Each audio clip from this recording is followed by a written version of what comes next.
अरे, क्या रोज की बातचीत में कॉन्फिडेंस के साथ अंग्रेजी बोलने में थोड़ी झिझक होती है? अगर हाँ, तो आज की ये बातचीत बिल्कुल आपके लिए है। हम सीखने वाले हैं 50 ऐसे जबरदस्त इंग्लिश फ्रेजेस जो ना सिर्फ आपकी इंग्लिश को नेक्स्ट लेवल पर ले जाएंगे, बल्कि आपका कॉन्फिडेंस भी आसमान पर पहुंचा देंगे। तो फिर चलिए शुरू करते हैं।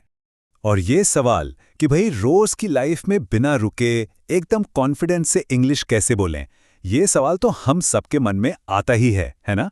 लेकिन फिक्र की कोई बात नहीं है। आज हम इसी सवाल का जवाब ढूंढने वाले हैं और सीखेंगे कुछ बहुत ही काम के, मतलब एकदम प्रैक्टिकल फ्रेजेस। तो हमारा आज का प्लान क्या है? देखिए, हम इसे 5 हिस्सों में देखेंगे।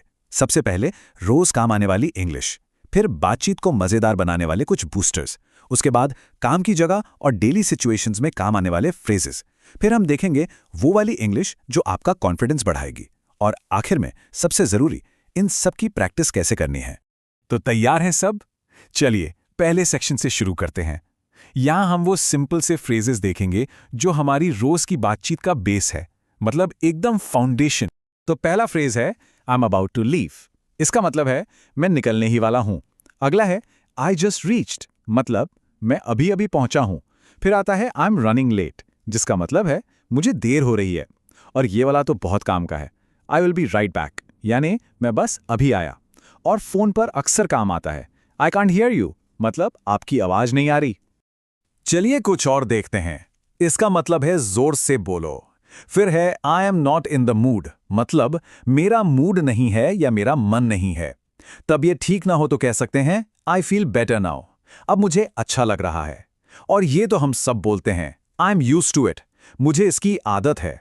और जब कोई पूछे कैसे हो और आप ठीक हो रहे हो तो कहिए आई एम गेटिंग बेटर, मैं ठीक हो रहा हूं। अच्छा, अब आते हैं कुछ ऐसे कमाल के फ्रेजेस पर जो किसी भी बोरिंग बातचीत को मजेदार बना सकते हैं। इन्हें कहते हैं कॉन्वर्सेशन बूस्टर्स। ये आपकी बातों में जान डाल देंगे। तो पहला बूस्टर है बाय द वे। इसका मतलब होता है वैसे। मान लीजिए बात कुछ और चल रही है और आपको टॉपिक बदलना है, तो बस इसका इस्तेमाल कीजिए। अगला है एज आई सेड बिफोर, मतलब जैसा मैंने पहले कहा था। फिर है टू बी ऑनेस्ट, सच कहूं तो। और जब अपनी राय देनी हो तो ये बेस्ट है, इन माई ओपिनियन, मेरी राय में। अब देखिए, किसी बात से सहमत हैं या नहीं, ये बताने के लिए ये दो फ्रेजेस बहुत काम आते हैं। अगर आप सहमत हैं तो सिंपली कहिए आई थिंक सो, यानी मुझे ऐसा लगता है। और अगर आप सहमत नहीं हैं तो कहिए आई डोंट थिंक सो, मुझे ऐसा नहीं लगता। एकदम सिंपल और सीधा। चलिए कुछ और बूस्टर्स देखते हैं।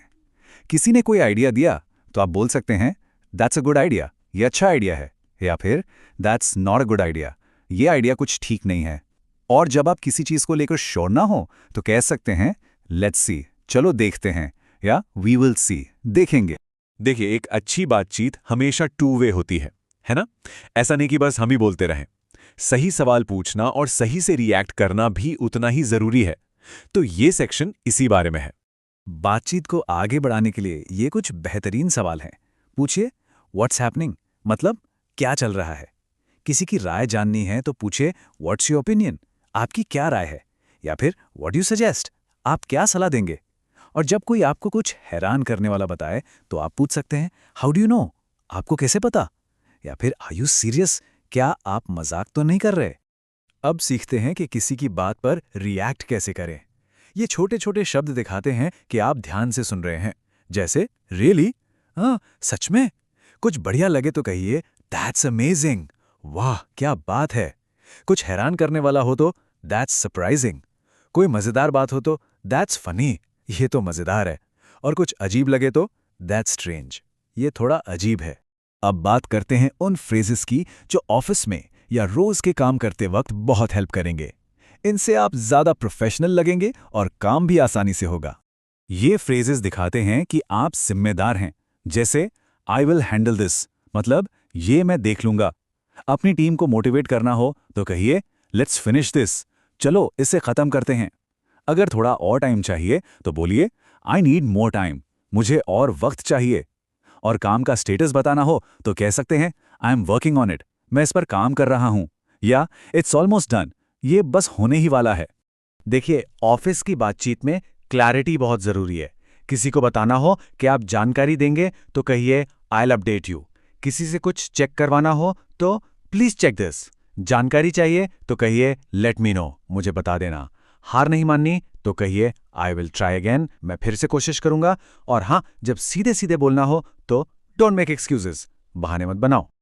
और अब हम आ गए हैं सबसे जरूरी हिस्से पर।